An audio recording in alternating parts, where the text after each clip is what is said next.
Pink shell over at Fort Myers Beach. Pretty nice Friday evening shaping up. We had a few showers that have been passing by the tower cam here the past few hours or so, and it looks like we're going to continue to see a few more of those here through at least the 8 o'clock hour before things start to quieten down here for later on tonight. Storm Shield 4 Doppler tracking some of those showers now into portions of Lee and into Collier County. These are not quite as intense or as heavy as they were even just a half hour ago, but you can see that there are still some pretty decent downpours that are now making their way southward, basically from, I'd say, about Immokalee Road southward towards Pine Ridge. So they're getting pretty close to Pine Ridge in Collier County. These will continue heading off towards the south and west here. So we'll see if they make it even farther towards the south, maybe down around Golden Gate Parkway or down into downtown Naples. But you can see them there just making their way south and westward, and they are losing their punch as they do so. Now into Lee County, still some pretty decent rain here, heading over from Lover's Key all the way up towards Fort Myers Beach, so all over Estero Bay and heading out towards the Gulf. And we're still tracking some rain moving out of the South Cape now, heading down towards Punta Rassa, the south end of Pine Island, St. James City. You could see some of this here shortly, and we're also going to see perhaps another round moving into Sanibel over the next 10 to 20 minutes. Temperatures are in the 80s, not quite as bad as it's been as far as humidity is concerned, but it was another day of record-tying temperatures, both in Fort Myers and Naples this afternoon, at 91 and 90 degrees respectively.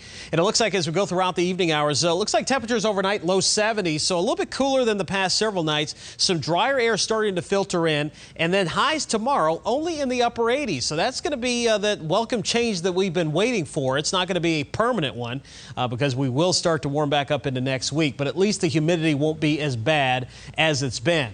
Clouds and radar together showing the showers popping up across parts of the west coast and over on the east coast as well. Some pretty decent storms down into parts of Broward, Miami-Dade, into Monroe County as they track off into the Gulf. But the cold front is pushing through our area now, right in the vicinity of Lake Okeechobee and the Caloosahatchee River. It's not going to push much farther south than this, but that northeasterly wind behind it is helping to usher in some drier air. Dew points steadily dropping, 60s, 50s, 40s, 30s, the farther back into the panhandle you go. Future dew point as we go into tomorrow morning, areas north of the Caloosahatchee River will be the most comfortable. Tomorrow afternoon's dew points in the low 70s, so not too bad.